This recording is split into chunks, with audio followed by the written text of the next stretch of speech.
नादिया, हमने chocolate ganache बनाई, वो इस तरह से बिल्कुल जुड़ गई।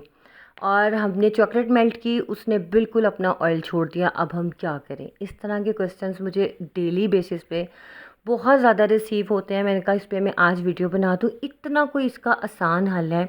अगर आपका जो चॉकलेट है वो इस तरह से उसने ऑयल रिलीज़ कर दिया, बिल्कुल चॉकलेट अलहदा हो गई, ऑयल अलहदा हो गया, या आपकी चॉकलेट बिल्कुल जुड़ गई है, तो हमने उसको इतना प्यारा स्मूथ किस तरह से बनाना है ये मैं आपको आज की वीडियो में बताऊंगी।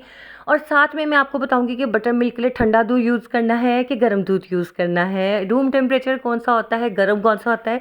ये सब चीज़ों को मैं आज डिटेल में बताने वाली हूँ। तो जनाब, मैं हूँ आपकी प्यारी नादिया तनवीर और आप देख रहे हैं all about baking by Nadia Tanveer. और जी, ये सब सीखने के लिए नज़रें मेरे हाथों पे रखिएगा और मुझे सुनते जाइएगा। सुने, देखो, बटर मिल्क बनाने का बहुत ही प्रॉपर तरीका होता है। अक्सर लोगों को आप किसी भी रेसिपी में पढ़ो, उसमें लिखा होता है रूम टेम्परेचर दूध लेना है।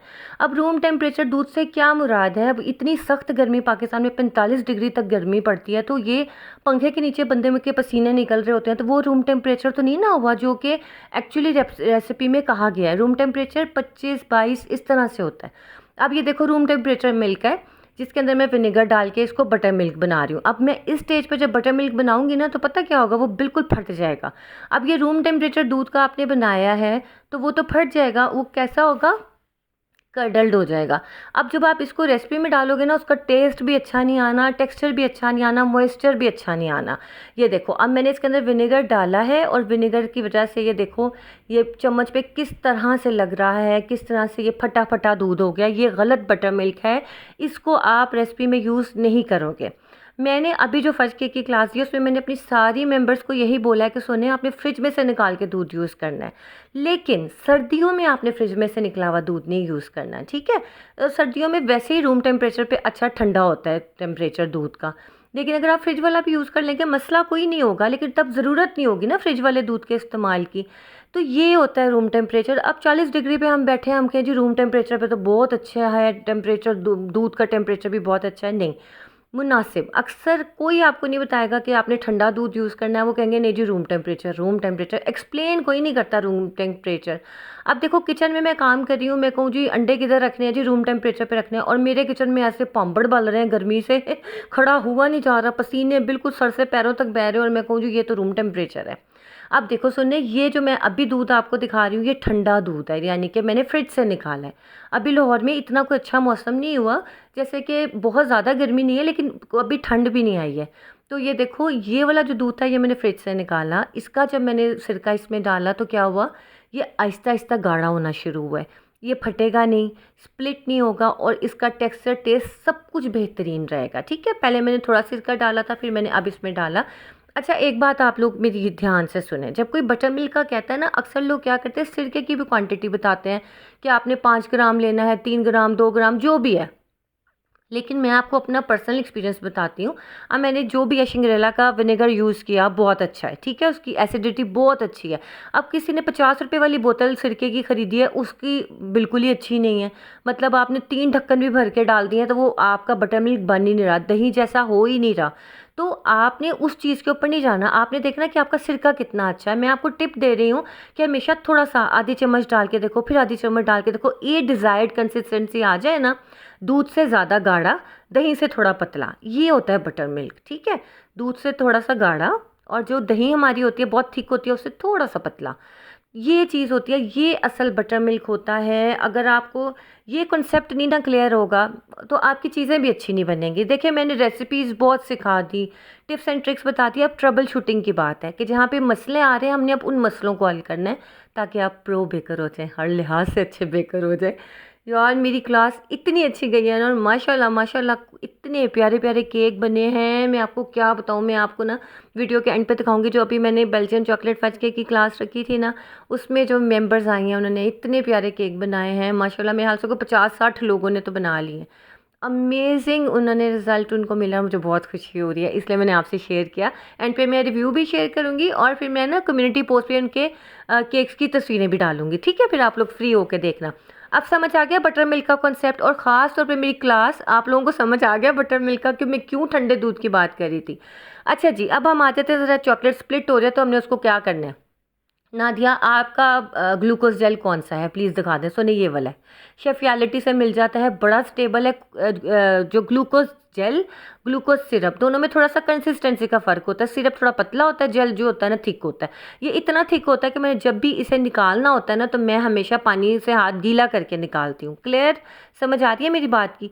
इस तरह से मैं गीला करती हूँ और फिर मैं इसको निकालती हूँ। और जो सिरप होता है वो बॉटल से ऐसे उंडेल लेते हैं। इससे क्या होता है कि हमारी जो चॉकलेट का फज हम बनाते हैं ना, वो बहुत चुई चुई सा आता है, जैसे कि ना टॉफ़ी टॉफ़ी जैसा टेस्ट आता है। ये इतना मज़े की चीज़ है।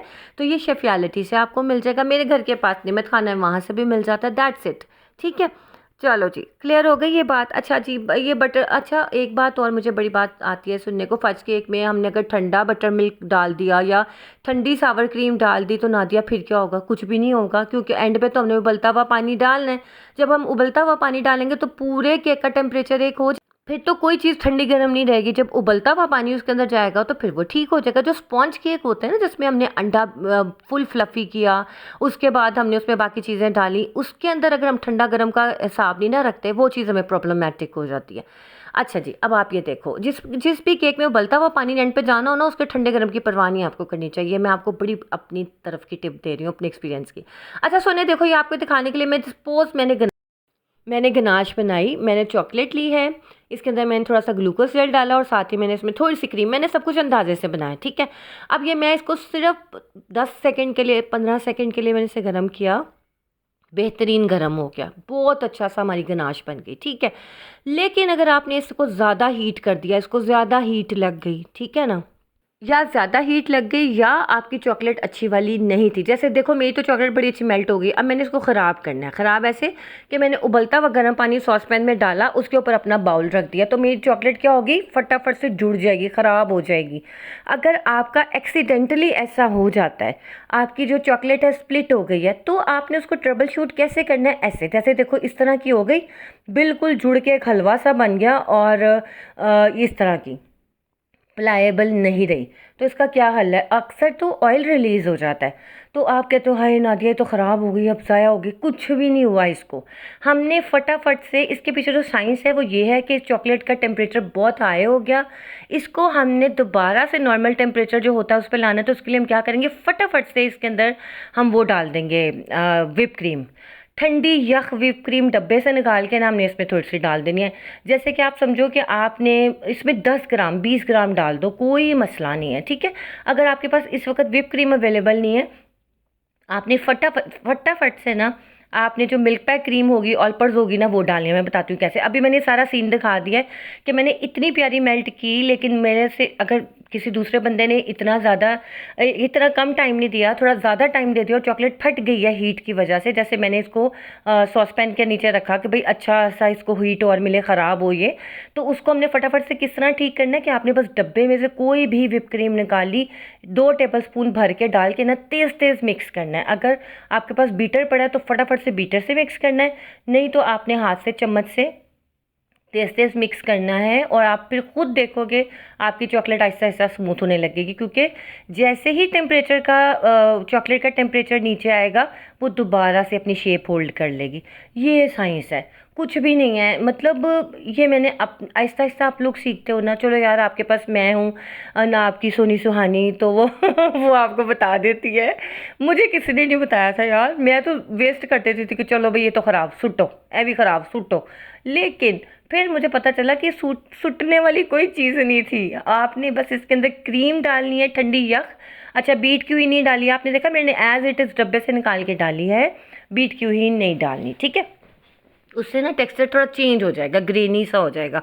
अब ये देखो फिर से आ गई अपनी शक्ल पे, आपके सामने मैंने लाइव ये सारा कुछ किया है। अगर आपकी भी चॉकलेट इस तरह से हो जाए ना, तो आपने क्या करना है? बस इस तरह से उसको सादी क्रीम डाल के ठीक कर लेना। अच्छा, लेट्स सपोज ये गनाश नहीं है, सादी चॉकलेट है बिल्कुल ना। जैसे हमने अक्सर बार्स बनानी होती है, हम उसके लिए चॉकलेट मेल्ट करते हैं, उसमें कोई चीज़ नहीं होती, हम क्रीम वगैरह नहीं डालते, सिर्फ चॉकलेट मेल्ट करते हैं। अगर उसमें आपके साथ ये इशू आ जाए तो आपने सिर्फ उसमें 1 से 2 टेबलस्पून भर के ऑयल के डाल देने हैं और उसको मिक्स मिक्स करते जाना जब तक कि वो अपनी सही कंसिस्टेंसी में ना आ जाए। और उसको फिर अगर आप बार्स बनाओगे ना, तो बार्स आपकी सॉफ्ट बनेंगी। फिर आप उसको ज़रा साइड पे रख लो, चाहे उसकी गनाश बना लो, फिर आप नई चॉकलेट जो है ना उसको फिर वार्म कर सकते हो, अगर तो बार्स हैं। अगर गनाश होगी वो बन जाएगी, ठीक है। बार्स वाली चॉकलेट जब हमने मेल्ट करनी होती है ना, अक्सर लोग कहते हैं नादिया हमारी तो खोया बन गई है, हम क्या करें। तो वो सिर्फ और सिर्फ हीट का इशू होता है और कोई इशू नहीं होता। एक सस्ती चॉकलेट जो होती है ना, मैं नाम नहीं लेना चाहती खैर, लेकिन जो सस्ती चॉकलेट्स होती हैं ना वो बहुत मीठी और बहुत ही ज़्यादा वो ना जल्दी से फट जाती हैं, स्प्लिट हो जाती हैं। अच्छा, दूसरी बात यह है कि अच्छे कोको पाउडर की निशानी होती है कि उसका कलर डार्क होता है। लाइट कोको पाउडर की निशानी जो होती है वो एक ये भी होती है कि अच्छा वाला नहीं है। लेकिन जैसे बेरी कैलाबो के भी 3 दर्जे हैं ना, light cocoa powder, dark cocoa powder और फिर डार्केस्ट या मरूनिश टोन में चला जाता है, एक ये भी होता है, ठीक है। लेकिन अगर आप कहीं से बाय कर रहे हो और आपके पास एक ही तरह का कोको पाउडर है, आदमी कहता है जी ये कोको पाउडर बाजी बहुत चंगा, अगर ले लो, जो तो आप घर लेके आओगे तो वो लाइट ब्राउन कलर का, तो उसका क्या होता है कि अक्सर ब्राउन कलर ज़्यादा क्लाइंट्स को अच्छा नहीं लगता। वो कहते हैं हमें डार्कर टोन में चाहिए केक, जैसे कि अक्सर बेकरीज के होते हैं। तो फिर आप क्रेव का यूज़ करो, विप ग्योर का यूज़ करो, बेरी कैलाबो यूज़ करो। और मैंने आपको ये टिप पहले भी दी थी कि अगर आप 1 किलो क्रेव मंगवा लो, साथ में थोड़ा सा सस्ता वाला 1 किलो अपना मंगवा लो कोको पाउडर, दोनों को मिक्स मिक्स करके डब्बे में डाल के रखो, आपके पास 2 किलो अच्छा वाला कोको पाउडर बन जाएगा, ठीक है। तो जनाब ये थी आज की वीडियो, कैसी लगी ज़रूर बताइएगा। आपकी ज़िंदगी में मेरी वजह से अगर आसानी आती हो तो मेरे लिए बहुत सारी दुआ करनी है आपने, और आपने बहुत बहुत प्यार जो आप मुझे देते हो उसका बहुत शुक्रिया। ही देखें मेरी ये क्लास की रिव्यूज़ है, आई कांट टेल यू कि कितना कितना मुझे अच्छा लगा है, कितनी मुझे खुशी हुई है और कितना मुझे अच्छा फील हुआ इस क्लास के बाद, क्योंकि बहुत लोगों को बहुत मज़ा आया। तो बाकी मैं कम्युनिटी पोस्ट पे लगाऊंगी, आप वो देखिएगा। तब आप नई वीडियो तक के लिए मुझे इजाज़त दीजिए, अपना ख्याल रखिएगा, अल्लाह हाफिज़।